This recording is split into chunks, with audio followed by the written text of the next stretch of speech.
RCB ವಿಜಯೋತ್ಸವದ ವೇಳೆ ಬೆಂಗಳೂರಿನಲ್ಲಾದಂತಹ ಚಿನ್ನಸ್ವಾಮಿ ಸ್ಟೇಡಿಯಂನಲ್ಲಿ ಕಾಲ್ ತುಳಿತ ಕೇಸ್ಗೆ ಸಂಬಂಧಪಟ್ಟಂತೆ IPS ಅಧಿಕಾರಿಗಳ ಸಸ್ಪೆಂಡ್ ಆದೇಶ ಅಂಗೀಕಾರ ಆಗಿರುವಂಥದ್ದು. ಬೆಂಗಳೂರು ಚಿನ್ನಸ್ವಾಮಿ ಸ್ಟೇಡಿಯಂ ಬಳಿ ಕಾಲ್ ತುಳಿತ ಕೇಸ್ಗೆ ಸಂಬಂಧಪಟ್ಟಂತೆ ಐಪಿಎಸ್ ಅಧಿಕಾರಿಗಳ ಸಸ್ಪೆಂಡ್ ಆದೇಶ ಅಂಗೀಕಾರ ಆಗಿರುವಂಥದ್ದು. ಅಮಾನತು ಆದೇಶ ಅಂಗೀಕರಿಸಿದ ಕೇಂದ್ರ ಸರ್ಕಾರ.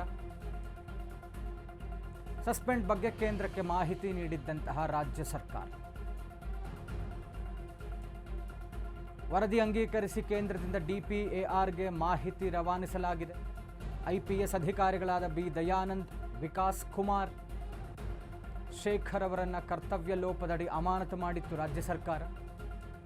ಬೆಂಗಳೂರು ಚಿನ್ನಸ್ವಾಮಿ ಸ್ಟೇಡಿಯಂ ಬಳಿ ಕಾಲ್ ತುಳಿತ ಕೇಸ್ಗೆ ಸಂಬಂಧಪಟ್ಟಂತೆ ಇಮಿಡಿಯೇಟ್ಲಿ ರಾಜ್ಯ ಸರ್ಕಾರ ಒಂದು ನಡೆಯನ್ನು ಪಾಲಿಸಿತ್ತು. ಐಪಿಎಸ್ ಅಧಿಕಾರಿಗಳನ್ನು ತಲೆದಂಡ ಮಾಡಲಾಗಿತ್ತು, ಸಸ್ಪೆಂಡ್ ಮಾಡಲಾಗಿತ್ತು ರಾಜ್ಯ ಸರ್ಕಾರ. ಇದೀಗ ಒಂದು ಆದೇಶವನ್ನು ಅಂಗೀಕರಿಸಿದೆ ಕೇಂದ್ರ ಸರ್ಕಾರ. ಸೆಂಟ್ರಲ್ ಡಿಸಿಪಿ ಶೇಖರ್, ಹೆಚ್ಚುವರಿ ಆಯುಕ್ತ ವಿಕಾಸ್ ಕುಮಾರ್ ಹಾಗೂ ಕಮಿಷನರ್ ಬಿ ದಯಾನಂದ್ ಅವರನ್ನು ಅಮಾನತು ಮಾಡಿತ್ತು ರಾಜ್ಯ ಸರ್ಕಾರ.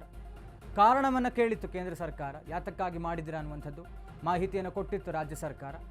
ಆ ವಿಚಾರವಾಗಿ ಐಪಿಎಸ್ ಅಧಿಕಾರಿಗಳ ಅಮಾನತು ಆದೇಶವನ್ನು ಇದೀಗ ಕೇಂದ್ರ ಸರ್ಕಾರ ಅಂಗೀಕರಿಸಿರುವಂಥದ್ದು. ಅಂಗೀಕರಿಸಿ ಡಿಪಿಎಆರ್ಗೆ ಮಾಹಿತಿಯನ್ನು ರವಾನಿಸಿರುವಂಥದ್ದು ಕೇಂದ್ರ ಸರ್ಕಾರ. ಹೆಚ್ಚುವರಿ ಆಯುಕ್ತ ವಿಕಾಸ್ ಕುಮಾರ್, ಕಮಿಷನರ್ ಬಿ ದಯಾನಂದ್, ಒಟ್ಟಾರೆ ಮೂವರನ್ನು ಕರ್ತವ್ಯ ಲೋಪದಡಿ ತಲೆದಂಡ ಮಾಡಲಾಗಿತ್ತು. ಈ ಒಂದು ವಿಜಯೋತ್ಸವದ ವೇಳೆ ಉಂಟಾದಂತಹ ಕಾಲ್ ತುಳಿತ ಪ್ರಕರಣಕ್ಕೆ ಸಂಬಂಧಪಟ್ಟಂತೆ ಕೇಂದ್ರ ಸರ್ಕಾರ ಅದನ್ನು ಅಂಗೀಕರಿಸಬೇಕಾಗಿತ್ತು. ಮಾಹಿತಿಯನ್ನು ಕೇಳಿತ್ತು ರಾಜ್ಯ ಸರ್ಕಾರದಿಂದ, ಮಾಹಿತಿಯನ್ನು ಕೊಟ್ಟಿತ್ತು ಸರ್ಕಾರ. ಇದೀಗ ಇವರ ಅಮಾನತು ಆದೇಶವನ್ನು ಅಂಗೀಕರಿಸಿರುವಂಥದ್ದು ಕೇಂದ್ರ ಸರ್ಕಾರ. ಅಂಗೀಕರಿಸಿ ಡಿಪಿಎಆರ್ಗೆ ಮಾಹಿತಿಯನ್ನು ರವಾನಿಸಿದೆ. ಅಪ್ರೂವ್ಡ್ ಈ ಒಂದು ಸಸ್ಪೆನ್ಷನ್ ಆರ್ಡರ್ ಅಪ್ರೂವ್ ಆಗಿರುವಂಥದ್ದು ಇದೀಗ ಕೇಂದ್ರ ಸರ್ಕಾರದಿಂದ.